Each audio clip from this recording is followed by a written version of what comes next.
Estás escuchando Al Jazeera, un podcast de El Intérprete Digital.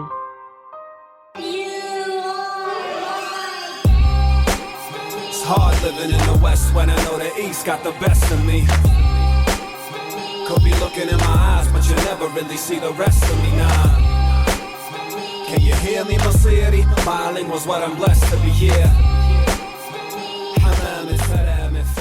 Bienvenidos a Al Jazeera, un podcast del Intérprete Digital. Mi nombre es Diego Haddad y junto a Jodor Khalid y Abbas Tanus Mahfoud vamos a acompañarlos una vez por semana para transformarnos en un puente entre América Latina y el mundo musulmán árabe. Con la ayuda de un invitado especial vamos a profundizar sobre los acontecimientos políticos, sociales y culturales del mundo musulmán árabe.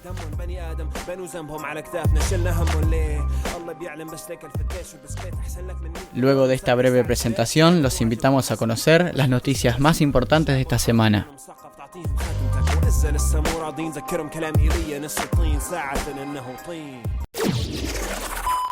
Las noticias de la semana.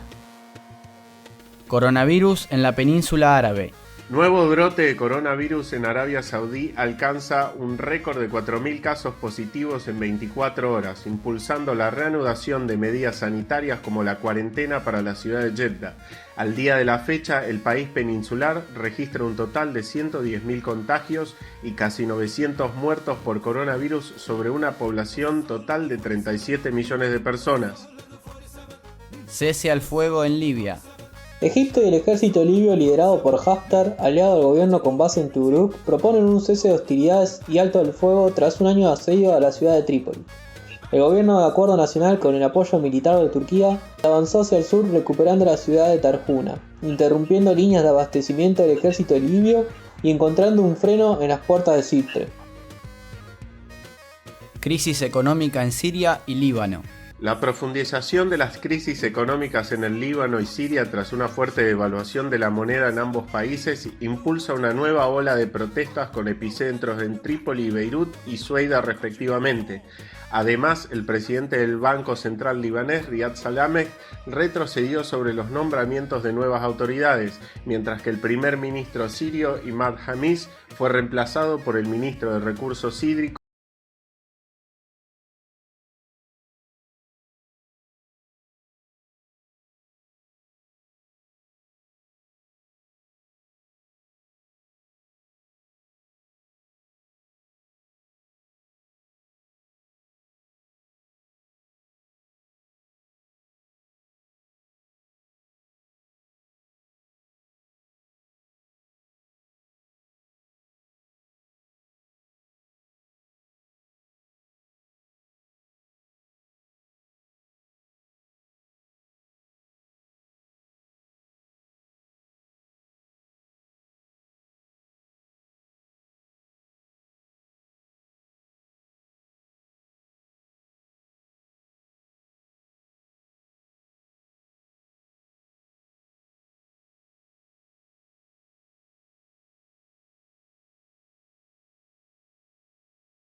Quería saber cómo han visto las noticias de esta semana.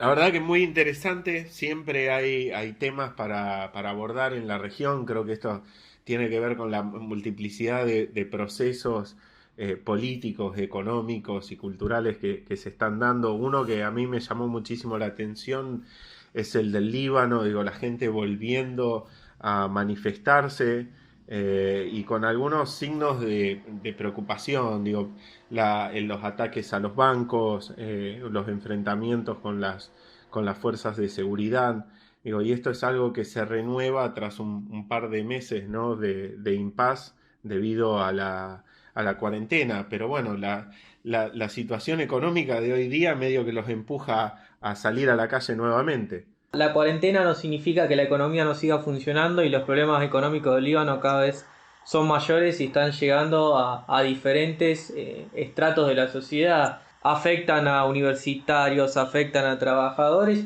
y también lo afecta también a los migrantes o refugiados sirios que están viviendo en Líbano, que están sufriendo los problemas de la falta de actividad económica tanto en Siria como en Líbano. Sí, tal cual, ¿no? El vínculo entre estos dos países, la verdad que es muy fuerte. Digo, lo vemos acá, lo vemos en América Latina o entre la diáspora árabe en el mundo en general, de que sirios y libaneses siempre están juntos. También vimos la vinculación política entre los dos países durante los 90 en particular, que fue muy estrecha. Si lo llevamos así, es un problema muy grande por la caída del precio del petróleo. Es un problema que afecta a Siria, que afecta a Irak también y que afecta a la región en términos generales. El Golfo está muy preocupado y prevé, ya está haciendo las cuentas y en las cuentas le dan déficit y un déficit que va a afectar los planes económicos a largo plazo que tenían los países. Y hablando del Golfo mismo, digo, uno de los países que hemos un poco perdido de vista con todos estos temas más regionales es Yemen. En la última semana hemos escuchado poco y nada tras el anuncio de su autonomía política, que bueno, esta desintegración de Yemen está atado con el precio del petróleo y con los recursos que pueden contar los países del Golfo. Pero ¿sabés qué es lo que más perdimos de vista? Hemos perdido de vista la cuarentena, hemos perdido de vista los efectos que el coronavirus está trayendo tanto en lo social y en lo económico y que en algunos casos, como Irak, ha permitido el despertar de un actor que supuestamente estaba vencido, estaba derrotado.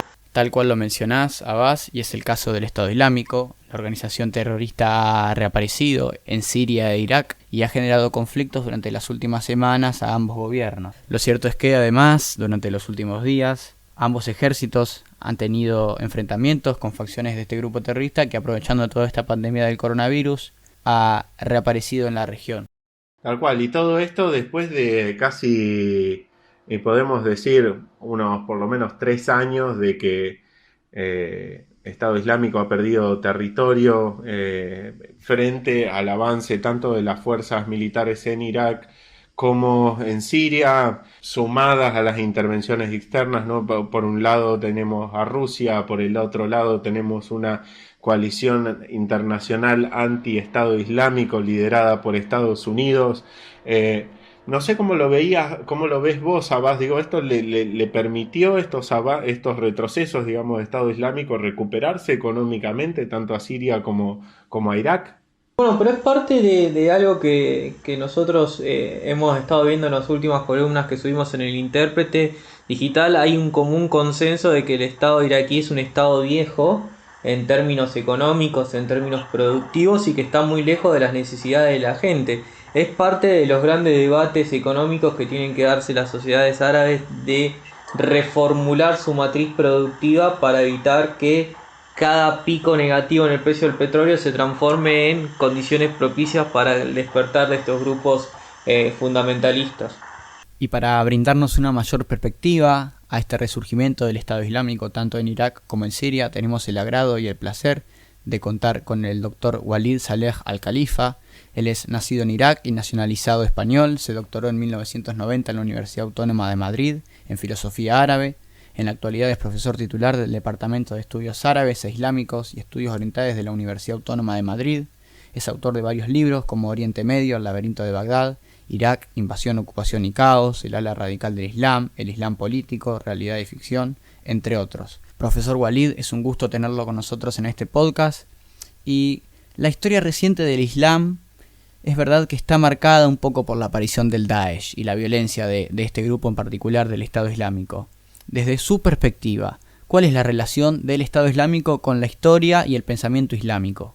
El pensamiento de Daesh no es, como dicen algunos musulmanes, es ajeno totalmente al Islam y a la historia del pensamiento islámico. Realmente tiene mucho que ver esta idea del uso de la violencia, la excesiva violencia contra los infieles, contra los apóstatas. También la encontramos en otros autores importantes, como es el caso del gran jeque del Islam Ibn Taymiyyah del siglo XIII, o más tarde en Muhammad bin Abdul Wahhab, el fundador del wahabismo en el siglo XVIII, y más recientemente en autores como el indio al-Maududi o el egipcio Sayyid Qutb. Todos ellos han defendido opiniones, conceptos, ideas, como es el caso de la hakimiyya, es decir, el gobierno de Dios, y la aplicación de la sharia como única ley, la ley divina frente a la ley mundana que no la aceptan de ningún modo. Y además de esto, defendieron el concepto del wala o el bara, que es la lealtad y cohesión con los musulmanes y la renegación de infieles y apóstatas. Al igual que otras religiones, el Islam tiene simbología y narrativas propias. ¿Cuáles elementos cree usted de esa simbología y narrativa que el Daesh, el Estado Islámico, articula para legitimar su conducta? La simbología y la narrativa propia de Daesh. Han usado Daesh, el Estado Islámico, determinadas simbologías, sobre todo la encontramos, por ejemplo, en la propia bandera. El color negro de la bandera viene de la bandera abasí, porque ellos reconocían el gobierno, la dinastía abasí, que duró más de 5 siglos, cuyo capital fue en Bagdad. Entonces, para ellos era el gobierno, la dinastía más representativa para su pensamiento y su ideología.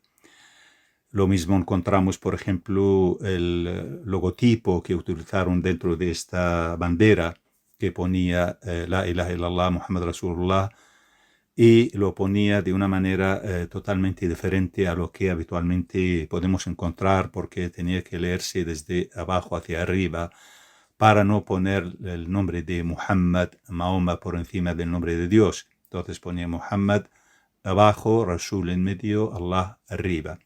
Y además de esto, encontramos, por ejemplo, las propias instituciones dentro de la organización del Estado Islámico utilizaron nombres antiguos de la historia del Islam dentro de esta organización. Por ejemplo, ellos llamaban Majlis Ashura, la asamblea consultiva, o la asamblea económica, o por ejemplo Majlis al-Difa, la asamblea de la defensa. Todo esto lo han utilizado basándose en la historia del Islam. Asimismo, el hecho de cobrar determinados impuestos a los no musulmanes al modo antiguo, que se consideraba como jizya, es decir, un impuesto a cambio de protección de los no musulmanes, particularmente cristianos y judíos. Ahora, el Daesh afirma haber creado un Estado Islámico regido por la ley islámica. ¿La comunidad islámica lo entiende así? La creación del Estado Islámico ha seguido unas pautas que se parecen mucho a otros momentos de la historia del Islam. Quiere decir que el califato islámico o un Estado Islámico ha sido algo absolutamente anhelado, deseado por muchísimos musulmanes. Basta recordar, por ejemplo, cuando se acaba el Imperio Otomano y acaba el califato islámico en 1924, muchos países musulmanes o de mayoría musulmana intentan instaurar un nuevo califato, y de hecho en su día fue propuesto para ser el nuevo califa el rey Fuad, el rey egipcio. Pero también tenemos que saber que los líderes del Estado Islámico, particularmente Abu Bakr al-Baghdadi, fueron buenos conocedores de la ley islámica de la Sharia. Es decir, cuando ellos aplican, por ejemplo, determinados castigos, como es el hecho de arrojar a los homosexuales de los edificios, de un edificio alto, para matarlos, siguen determinadas escuelas jurídicas, como es el caso de la escuela Hanbali, que animaba a este tipo de castigos. En vez de un edificio, pues ellos hablaban de una alta montaña, por ejemplo. Y lo mismo en otros aspectos en cuanto a la aplicación de determinadas leyes referentes a los no musulmanes, o los propios musulmanes, cómo tenían que actuar, cómo tenían la obligación de hacer las oraciones en comunidad, etc. Pero tenían la misma idea de la comunidad musulmana tan poco precisa y poco concreta, porque muchas veces nos preguntamos a qué se refiere una comunidad musulmana. ¿Realmente existió en algún momento durante la historia esta comunidad musulmana, o es más bien algo que está en la imaginación? Esta palabra umma, tan repetida por parte de muchísimos musulmanes, creo que ha sido más bien algo imaginario, mucho más que real. Estos castigos que usted menciona, al igual que la capacidad del Daesh para reclutar y atraer adherentes más allá de la zona del Levante, ha sido un tema de debate desde lo mediático. ¿Qué nos puede decir usted sobre Daesh como una fuerza política frente a los gobiernos árabes y las sociedades islámicas? Realmente fue atractivo para muchísima gente, especialmente aquellos jóvenes que se incorporaron desde diferentes países, tanto europeos como árabes o de mayoría musulmana.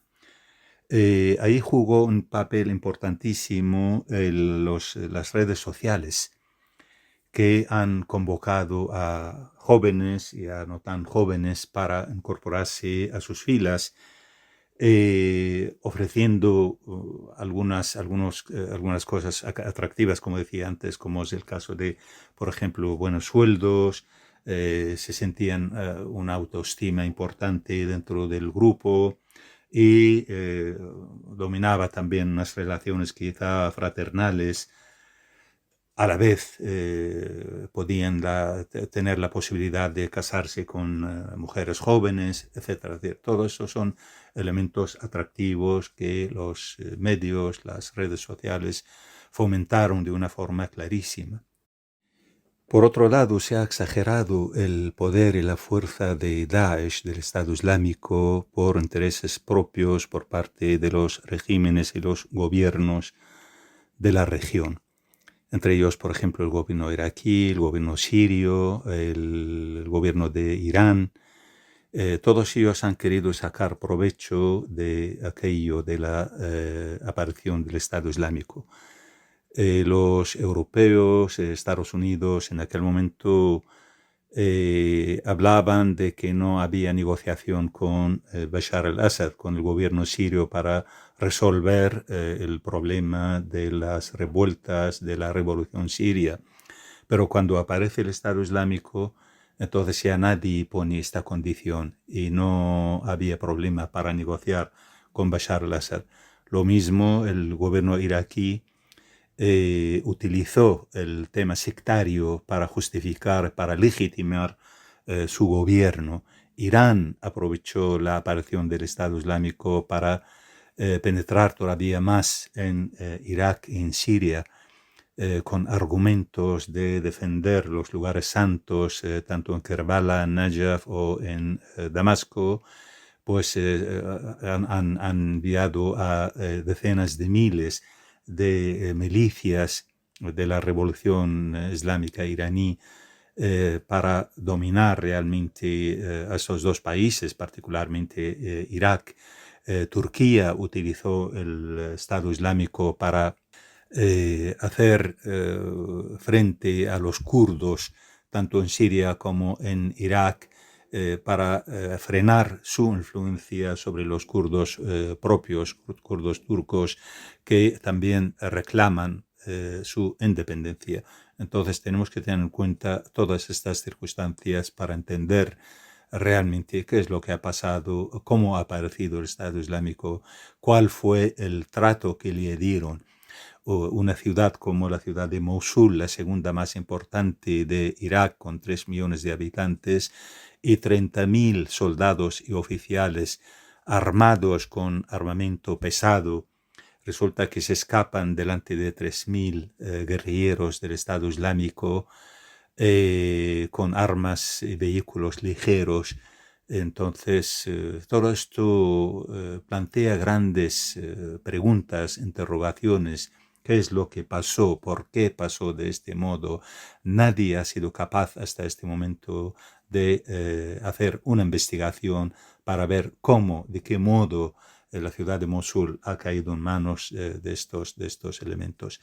Estados Unidos, curiosamente, como dice también un importante periodista, Abdul Bari Atwan, aunque no ha participado en la creación del Estado Islámico, pero en gran medida lo ha permitido. Esto yo creo que también es cierto, es verdad, porque el propio Obama en aquel momento habla de una lucha contra el Estado Islámico que podría durar hasta 10 años. ¿Cómo es posible que unos pocos guerrilleros con unas armas ligeras necesitarían tanto tiempo para acabar con ellos?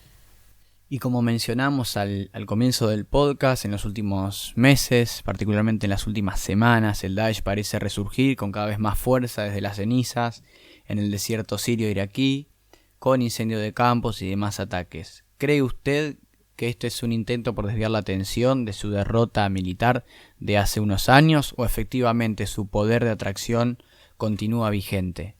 Diría que mientras existan las razones y las causas que han hecho que apareciera en aquel momento, en el 2014, el Estado Islámico, pues existe la posibilidad de que aparezca de nuevo.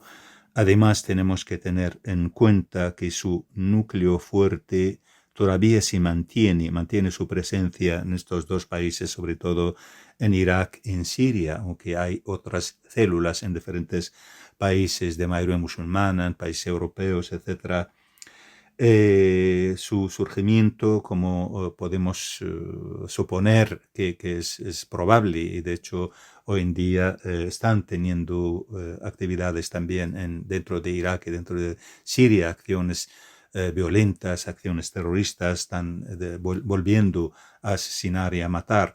Esta política sectaria que han usado tanto el gobierno iraquí como el gobierno sirio en contra de un sector social, particularmente los suníes, pues realmente hace que muchos miembros, personas que pertenezcan a esta confesión estén capacitados o tienen interés en incorporarse a este tipo de organizaciones para castigar a los gobiernos, al gobierno central de Bagdad, al gobierno de Siria.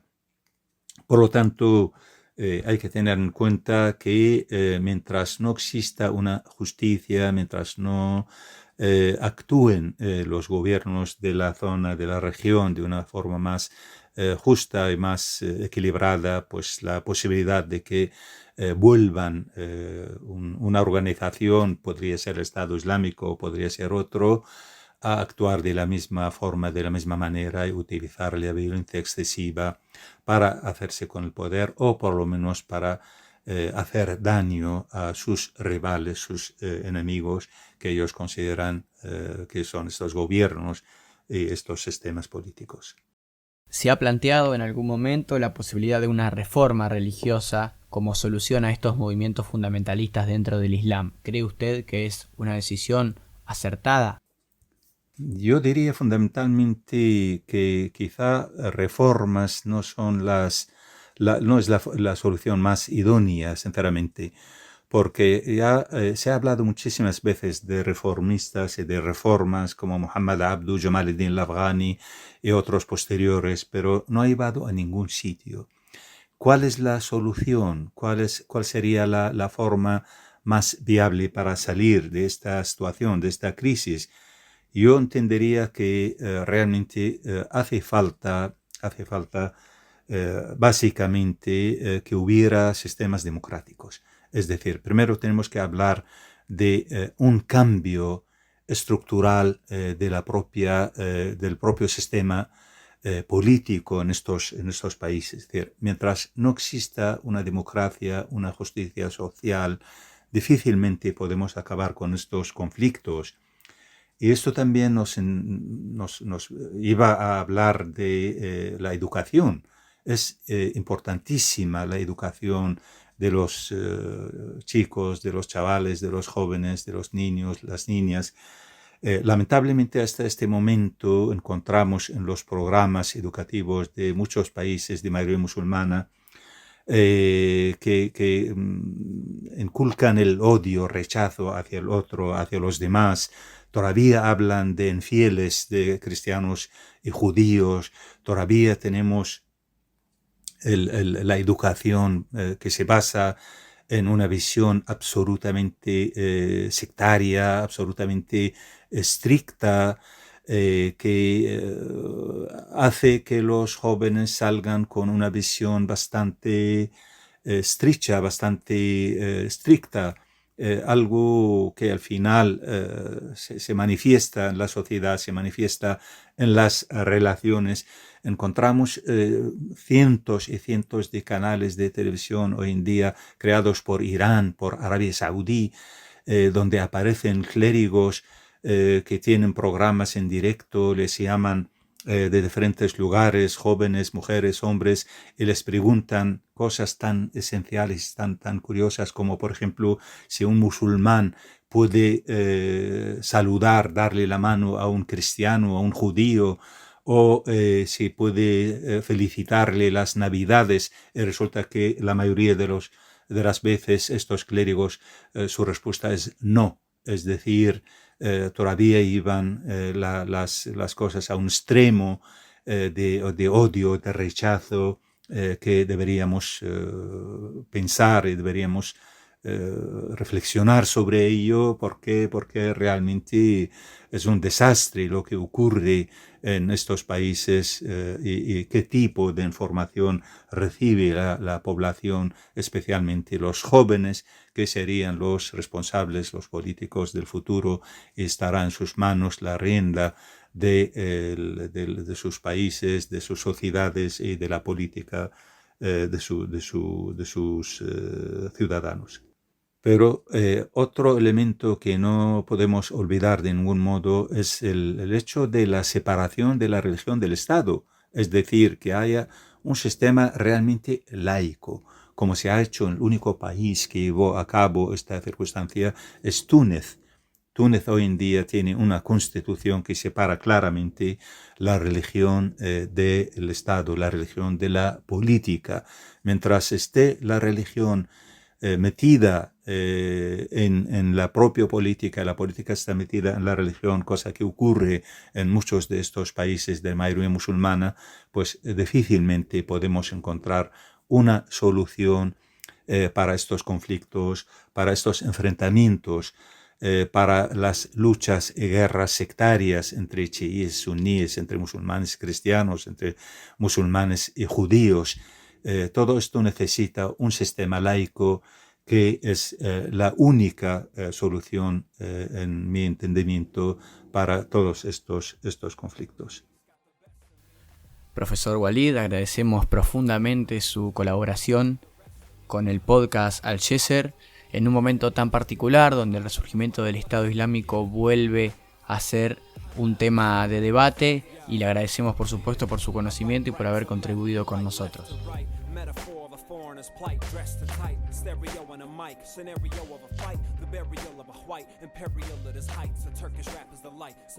Aprovechamos también la participación de Walid para nutrir nuestra sección de recomendaciones semanales.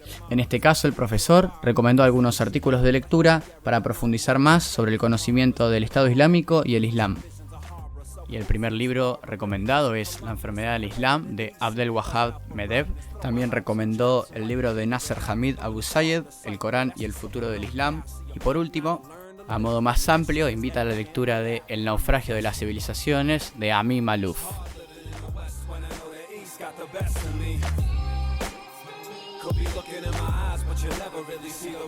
Ya hablamos de actualidad y ya hablamos de política, ahora llega el turno de la cultura.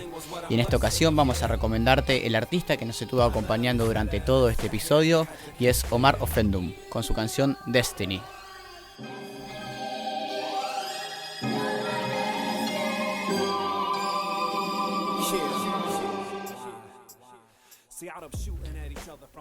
Offendum es un artista de hip hop y activista por la paz sirio-estadounidense, nació en Arabia Saudita y creció en Washington. Realiza distintas giras por el mundo, actuando en distintos festivales de música y brindando conferencias académicas para recaudar fondos para organizaciones de ayuda humanitaria. Recientemente, Offendum ha participado en la creación de varias canciones aclamadas por la crítica, sobre todo por su vinculación con los levantamientos democráticos en países de Medio Oriente y África del Norte. El artista Omar Offendum es nuestro recomendado de esta semana y sin más, les agradecemos a todos ustedes por habernos acompañado en este primer episodio de Al Jazeera.